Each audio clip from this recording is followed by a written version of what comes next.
In this video, I'm going to show you how to create a stock tracking spreadsheet so that you're able to track all of your current holdings and their live price movements, as well as your total returns live, whilst also comparing it to the likes of a benchmark, for instance. And this works very well for UK stocks, but it also works for European and US. Since I'm a UK investor, I'm obviously going to be covering UK stocks, and this will be using Google Sheets, which is free and online. So if you don't have it, go and sign up. It really isn't that difficult to get set up with. As long as you have a Google account, you'll be able to use it. I have one on my Patreon, which is actually, and it looks like this. It needs a little bit of reformatting. It needs a touch of love, and there is constant improvements that I'm making towards it. But if you'd like to get live access to my holdings in my portfolio, please click the link in the description down below, and you'll be able to get access to all of that, as well as a spreadsheet template. So if you don't have the patience and all of that, you can actually get a template on my Patreon, which is free to keep forever, and therefore you can skip all of this and, for instance, just get straight into the nitty-gritty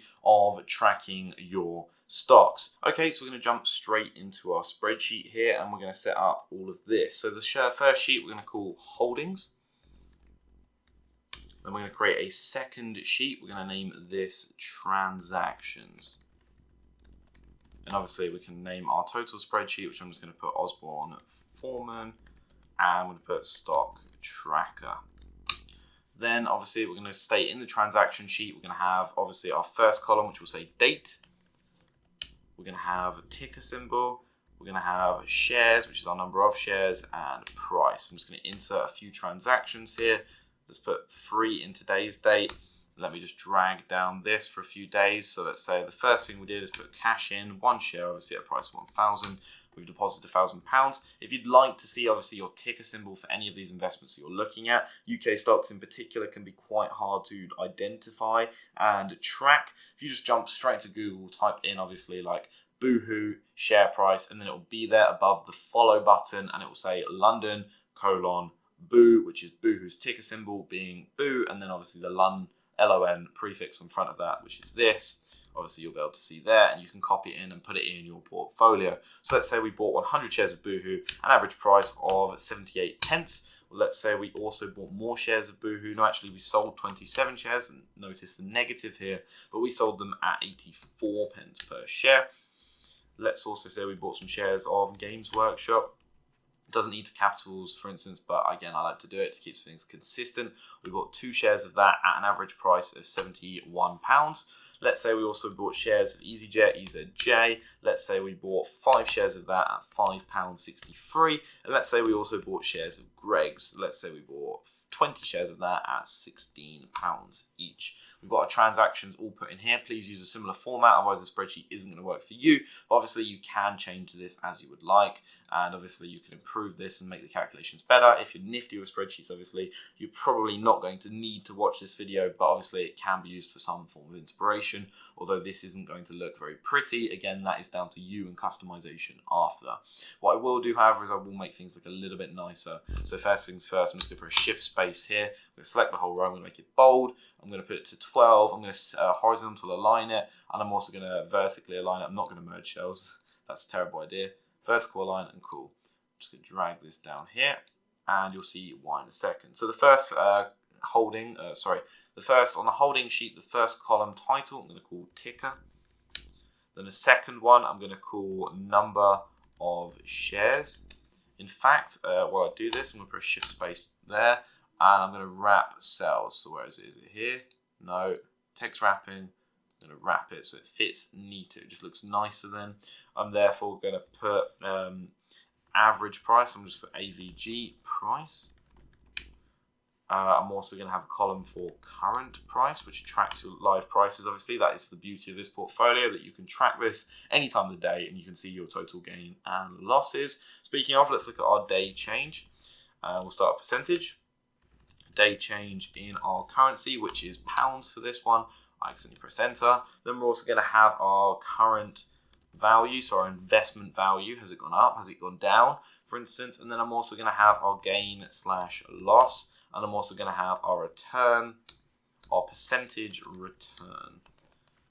Then over here, I'm just going to have obviously total deposits. This is our overall portfolio performance, our total value. Our total deposit is going to be obviously our cash minus obviously the amount we've invested. So that's our total deposits, but then we're going to also have a cash position, which I'm just going to chuck in this column here, which will equal obviously our total deposits. I'm just going to write this down. Our total deposits minus that of our expenses. So our current value or our number of shares times price.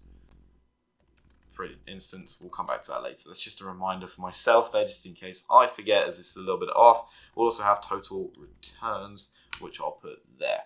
Right, so first things first, we want to obviously list all of our ticker symbols on the transaction page. There are multiple ways of doing this.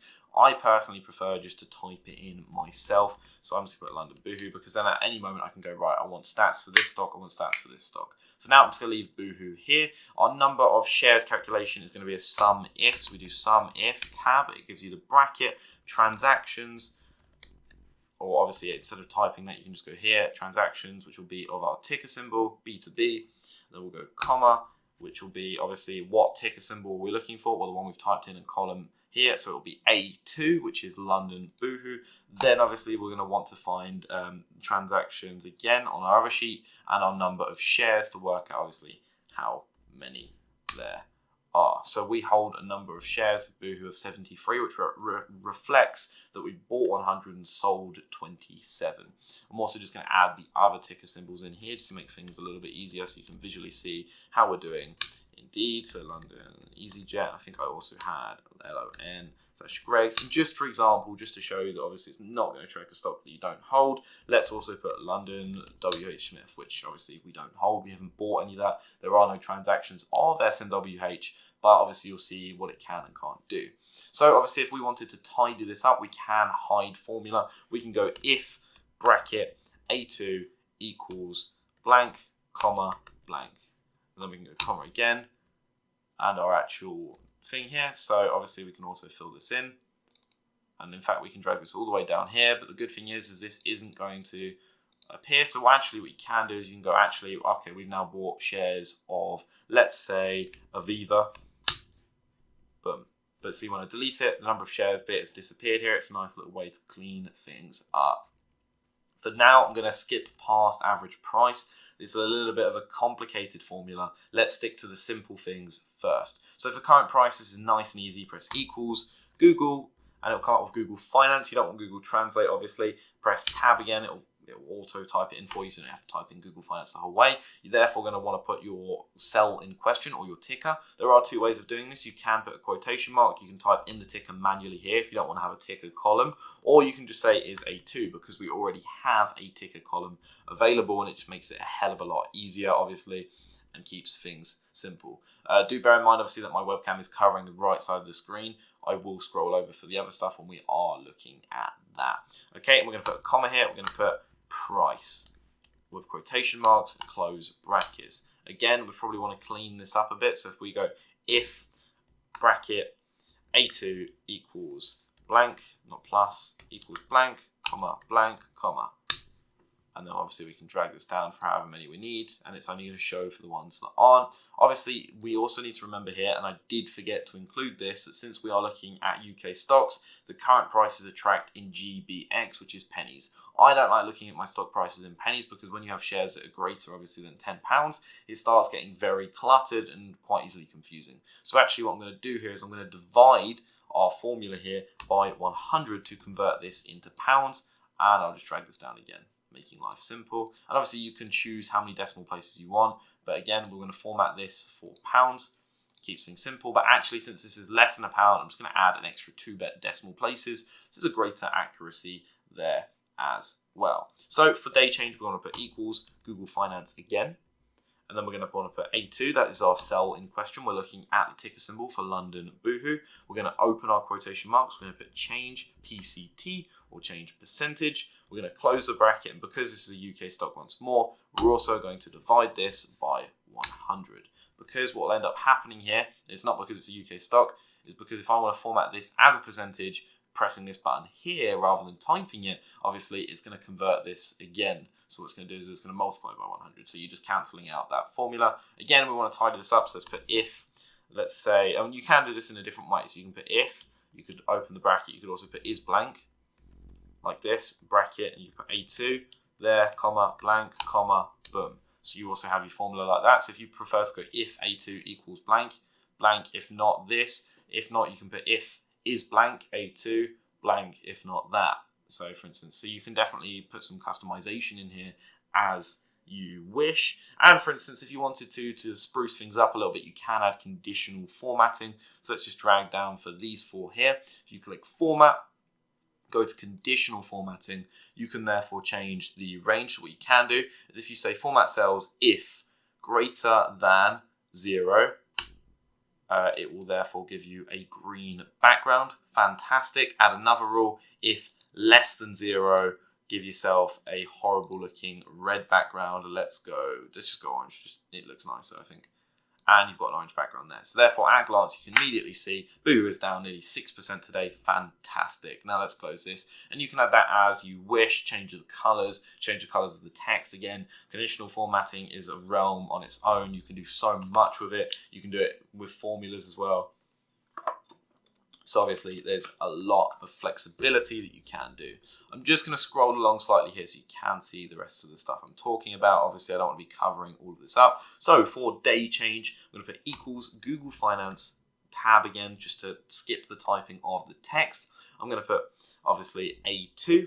I'm therefore going to put comma, and then I'm going to put quotation mark, change, end of quotation mark, end of bracket, multiplied by the number of shares. So I'm going to have to go over here again, and that would be great, but obviously at the same time it's still in GBX. So what we need to do here is convert this down. So to do this, I'm just going to do it by putting the if formula in, so I've got an extra bracket. So I'll go if, open bracket, A2 equals, not minus, equals blank, comma, blank, if not this. And then what I can do is I can put a bracket around this and divide by 100. Therefore, fixing all of that. Put this here, format this as pounds. Fantastic. I'm also just going to press Control A, select the whole sheet here, and just center align everything. I think it looks so much neater that way. At least when you're tracking numbers, for instance, or your spreadsheet, it just looks nicer that everything's centered, because some of your digits in a column are going to be a little bit further out, some of them aren't. It just looks nicer to me. Although obviously if you're writing text, I feel that it's definitely better hold to the left, but again, that's personal opinion. Now we're just going to click and drag this all the way down. Obviously you can choose how many stocks you want to look after. If you want 25, I'll drag it down to 25. If not, I'm just going to drag it all the way down. Annoyingly, because this is now formatted as pounds, or for whatever reason, it assumes that A12 isn't actually blank. And I don't know why it does that, but for now I'm just going to delete it. There's definitely a way of dealing with that, but I, for instance, just want to keep this nice and simple.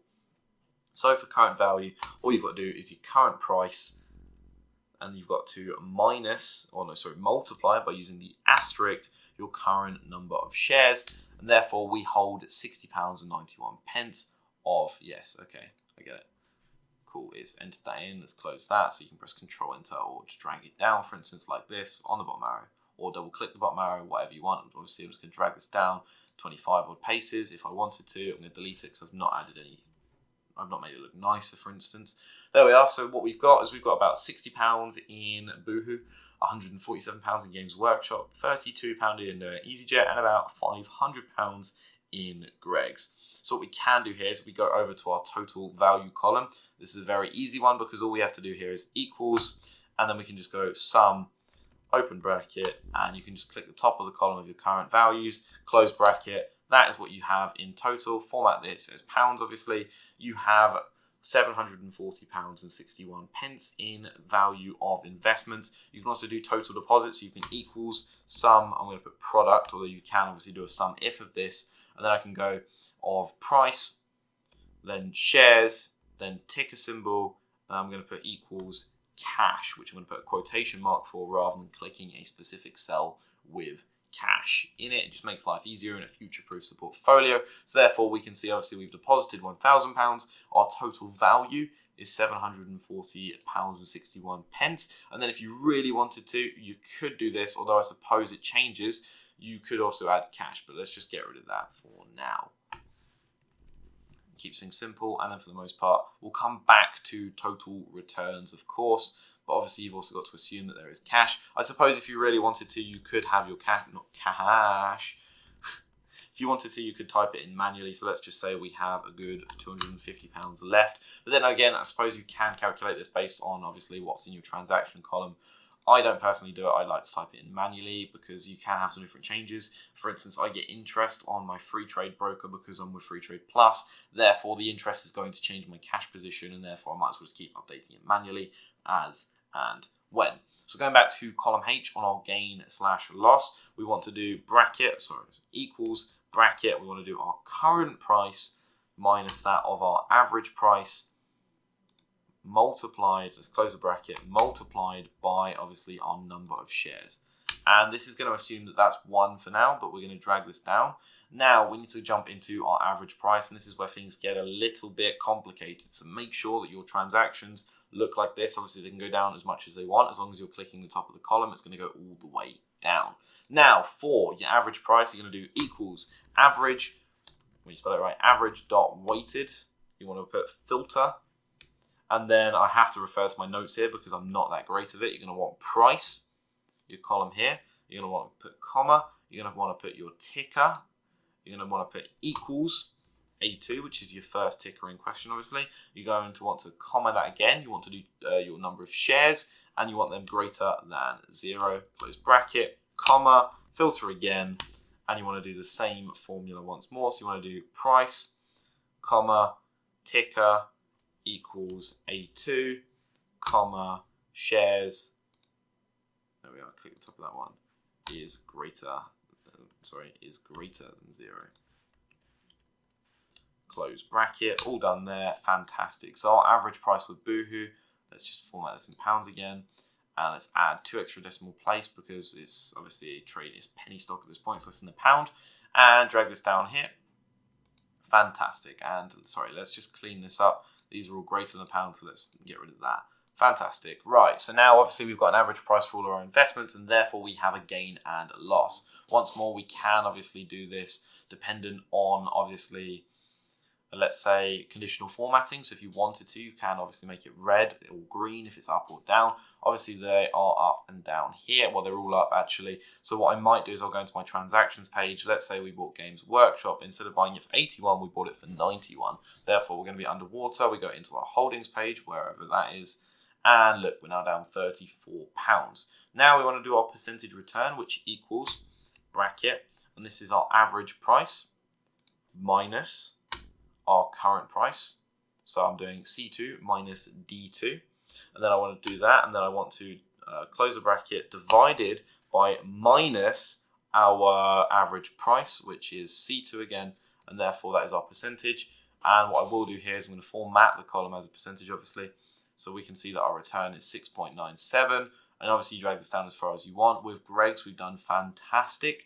We're up by 56.13 in our hypothetical simulation portfolio here. And to be fair, a lot better than it is in my portfolio, for instance. But anyway, and obviously that's all there. And it's all looking nice and good. Well, okay, it's not looking that nice. It's all a white sheet. Obviously, you can change the background, change the fill, change how you like the look of this. I, for instance, might go shift space. And then I might add a border at the bottom here. Let's add the thickness, let's say there. Border at the bottom just to divide things up. That looks a little bit nicer there, although it is all one color. So maybe I would therefore want to grey out this background along here, make it look a little bit nicer. For instance, let's say the fill color, let's make it a shade of not black. That's a really dumb idea, but you get the idea here. You make it a lighter shade of grey, for instance, and it a little bit stands out more. Conditional formatting will overrule the fill, and it will change it based on how it wants to. Again, obviously you can add borders here, make it look all nice and snazzy if you should like. So if we go over to our total returns over here, and this is obviously our last formula. Let me just format this as cash, obviously. So our total returns equals our total value minus our total deposits, and that obviously is how much we've lost in pounds, for instance. And then if we want our total returns in percentage, or percentage returns, sorry, I've typed it into here and my stool is squeaking like mad. Returns, we can then do equals, and then we can do obviously, and I have to double check my notes here because I am losing it a little bit because I've had to record this multiple times now, is total return over total deposits.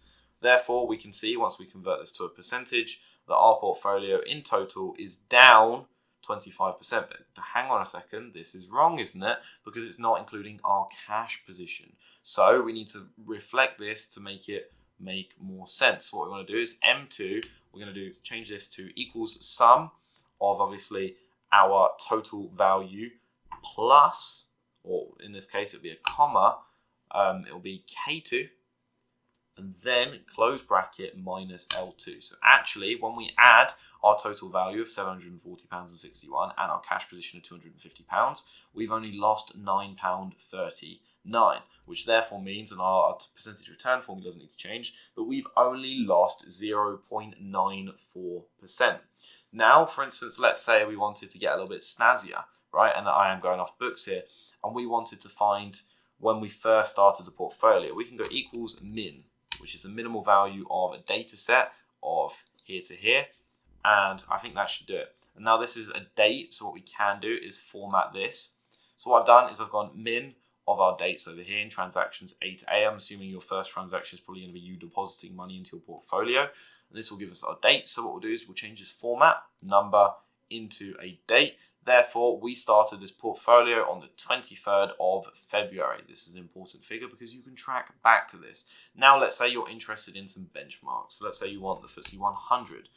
Let's just say you're tracking against the FTSE 100. So now what you want to do is you want to go equals Google Finance, and I am ad-libbing here, of this. Well, actually, again, you're going to have to search on Google to find out what this is. I remember it off by heart, fortunately. So I can put quotation mark, index, FTSY, it's not capital sensitive, colon, UKX, close that, and then you can put, again, quotation marks, price, close bracket. So the FTSE 100 is currently trading at 7,498 points and 1.8.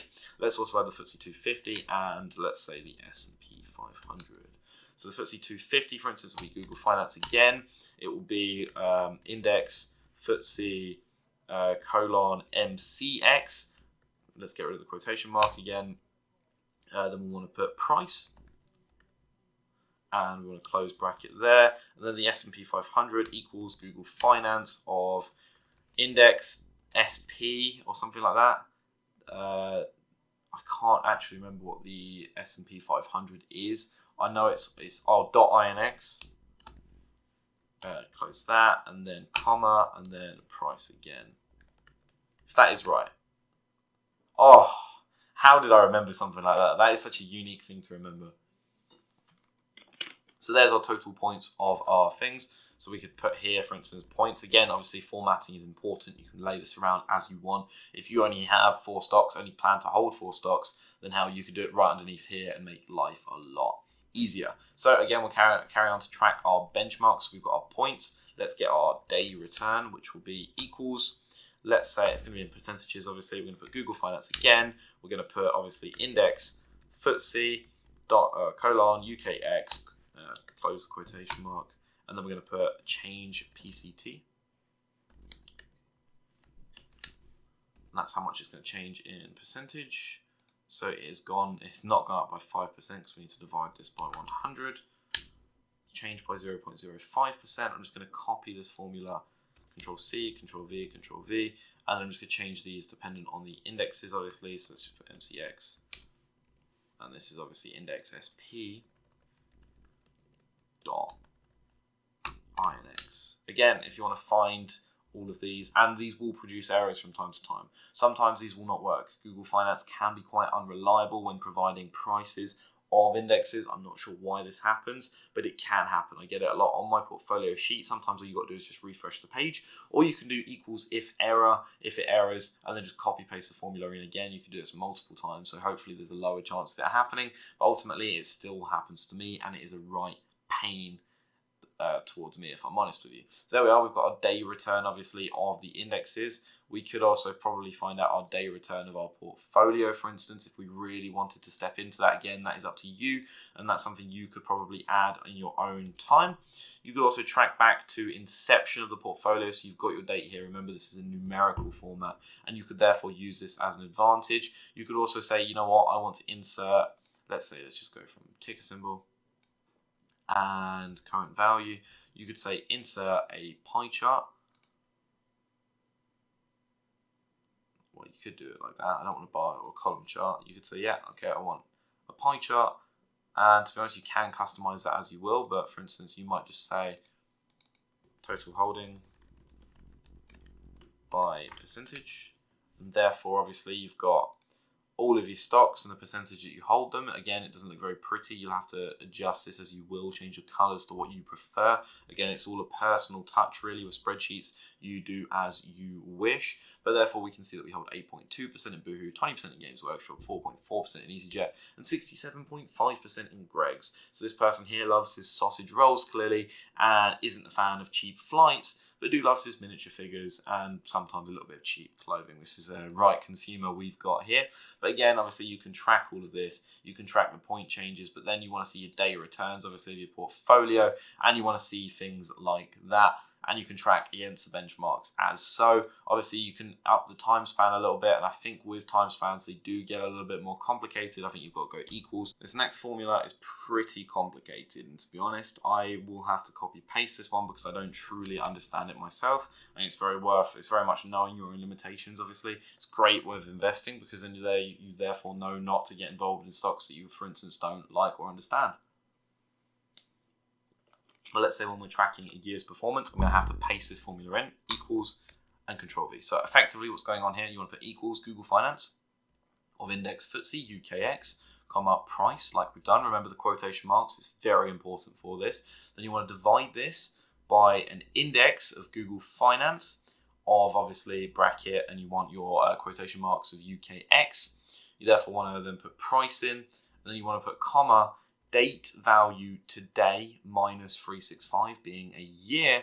Then you want to put comma 2, close bracket minus 1, which will therefore convert it into percentage for you when you add this. Fantastic. In a year, the FTSE 100 has returned 13.16%.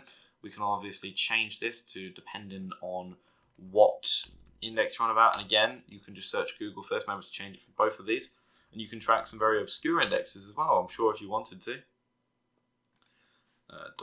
.INX, index SP. Again, capitals aren't that bothering, but just remember to change it in both of these. Index SP.